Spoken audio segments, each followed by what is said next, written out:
This is Plant-Based Briefing. As a vet, I would protect all animals from harm, but the law won't let me. By Celeste Esser at plantbasednews.org, posted at all-creatures.org. And I'm Marian Erickson, your host, and this is the curated content plant-based podcast where I narrate a variety of articles on plant-based and vegan living with permission in about 10 minutes or less every weekday. And today's article is from all-creatures.org. They've given me permission to narrate their content. They are a great source for tons of information about the spiritual side of veganism. They curate a lot of content as well. And one thing I always like to mention about them is they have a free resource, a free PDF document called What to Eat When You Don't Eat Animals, Menus and Ideas to Inspire People Who Want to Eat as If Life is Precious. It's great for people who don't even know that vegan products exist, which surprisingly is a lot of people. They offer shopping secrets, tips for dining out, vegan alternatives that are available. So check that guide out and share it with anybody who might be curious.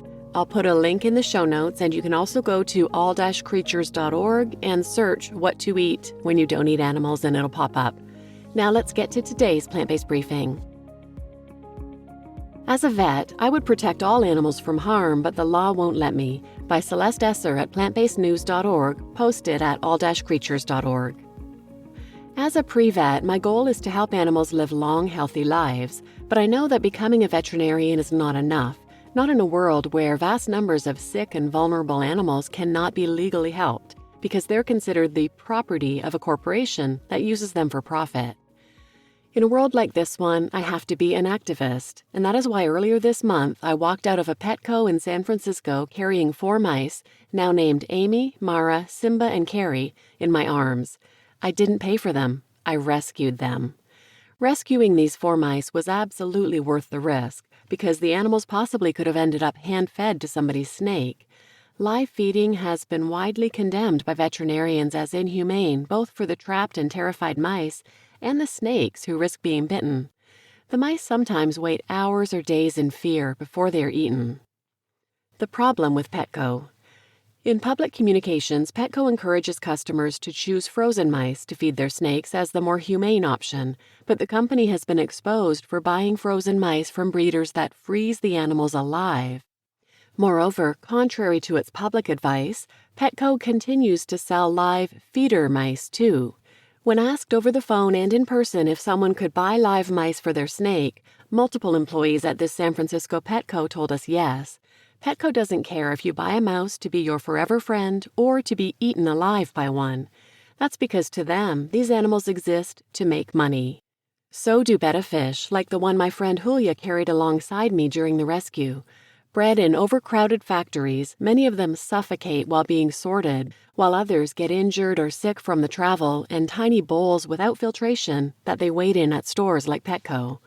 But William, the male betta fish who my friend rescued, survived all of this, and now he is receiving attentive care and will soon be adopted into a loving home.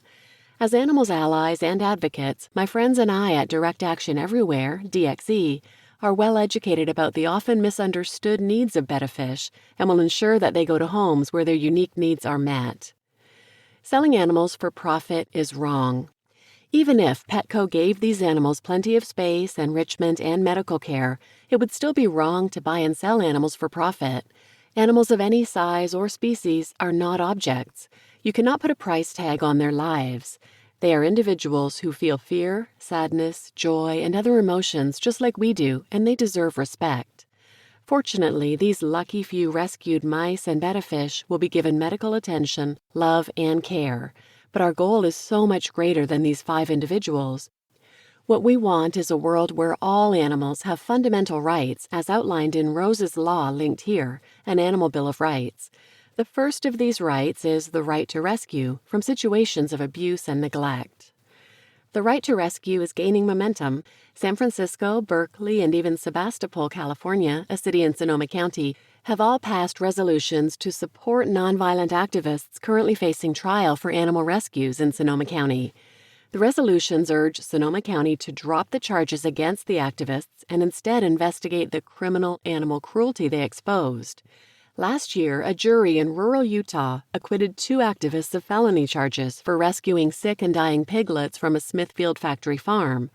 This was the first acquittal for open rescue in history, but already it has happened again. In March, 2 women were acquitted in Merced County for rescuing 2 diseased chickens from a foster farm's slaughter truck. The Sonoma rescue trial is set to start September 8th, and DXC expects it to be the most publicized open rescue trial yet. Right to rescue around the world. As support increases for the right to rescue, people are feeling emboldened to do open rescues around the world. The UK-based animal rights group Animal Rising recently rescued 4 sheep from land owned by King Charles. Rescuing animals from situations of distress or exploitation should not be a crime, whether the animal is a dog overheating in a hot car or a sick chicken on a slaughter truck. It's not just animal rights advocates who believe this. A columnist at the New York Times recently made this argument in an opinion piece titled, "Rescuing Farm Animals from Cruelty Should Be Legal," linked here. And I believe rescuing animals from the cruel pet trade should be legal too. The real crimes are committed by these multi-billion-dollar animal exploitation industries that torture animals, exploit workers, and degrade the environment. I'm becoming a veterinarian in order to help animals, and that is the same reason that I'm going to continue engaging in open rescue. You just listened to As a Vet, I Would Protect All Animals from Harm, But the Law Won't Let Me, by Celeste Esser at plantbasednews.org, posted at all-creatures.org. And I'm your host, Marian Erickson. And for those who struggle with this concept and think, well, you've just got to follow the law, you've just got to obey the law, and it's currently against the law to take these animals from someone who, quote-unquote, owns them, what these people are doing is bringing visibility to the issues. Unjust laws are changed when enough people demand that they be changed. And open rescue is a great vehicle to highlight these unjust laws for people because it gets actual media attention. I attended Wayne Shung's open rescue trial in North Carolina back in November of 2021. This was before the first successful open rescue trial in Utah that was mentioned in the article.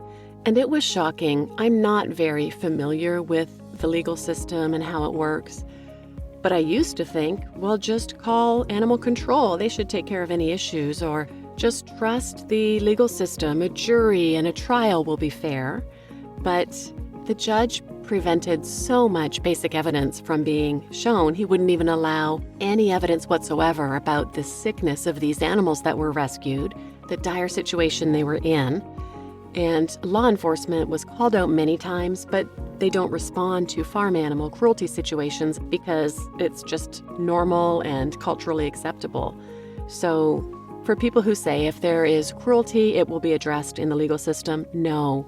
People need to demand that our legal system change so things will be addressed. I just find it interesting how much my black and white worldview has changed with education. I used to think, of course, rescuing a dog from a hot car, smashing the window to rescue them, should be totally legal. You can see them right there and see the distress they're in and see that they're going to die, so you have to act. But rescuing a farm animal, no, there are systems in place, there are laws in place, there's law enforcement that are going to make sure that those farm animals are treated properly. No. That's why I feel it's so important to educate others and help them to realize that things are probably not as they believe they are.